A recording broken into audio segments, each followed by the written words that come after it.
ഇവിടുത്തെ സെർവൻസ് എല്ലാം പെണ്ണുങ്ങളാണോ? അത് നീ വരുന്നതുകൊണ്ട് പ്രത്യേകം അപ്പോയിന്റ് ചെയ്താ. ഓ താങ്ക്സ്. നീ എന്താ വല്ലാതിരിക്കുന്നത്? വരുന്ന വഴിക്ക് ആ ആൽബി പിന്നെയും കയറി മുടക്കി. അവൻ ഇപ്പൊ ഒതുക്കിയില്ലെങ്കിൽ നമുക്കത് ചീത്തപ്പേരുണ്ടാകും. ആൽബി ആൽബി കുറച്ചു ദിവസമായി ഈ വീട്ടിൽ അവന്റെ പേര് മാത്രമേ കേൾക്കുന്നുള്ളല്ലോ. ആരാ വല്യേട്ട ഈ ആൽബി? A Tramp. പക്ഷെ അവന്റെ വിചാരം അവനൊരു ഹീറോ ആണെന്നാ.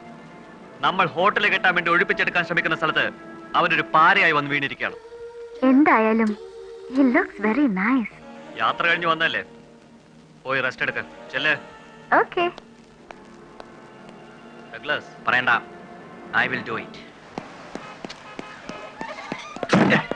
നീ ഇതെവിടെയായിരുന്നു? ഞാൻ എവിടെയൊക്കെ അന്വേഷിച്ചു. ഞാൻ എവിടെയൊക്കെ അന്വേഷിച്ചു, നീ ഇതെവിടെയായിരുന്നു? ഞാൻ ഉള്ളിടത്ത് അന്വേഷിച്ച പോരായിരുന്നോ? എന്താ പ്രശ്നം? ആ ഡഗ്ലസും പാർട്ടികളും ടെന്റിൽ വന്നിരുന്നു. ഓ, അതാണോ പ്രശ്നം? പ്രശ്നം ഞാൻ പറഞ്ഞില്ല. നീ ഇന്നലെ അവരുടെ പെങ്ങളെ നോക്കിയെന്നോ എന്തൊക്കെയോ പോക്കൃത്തം കാണിച്ചോന്നോ ഒക്കെ പറഞ്ഞു.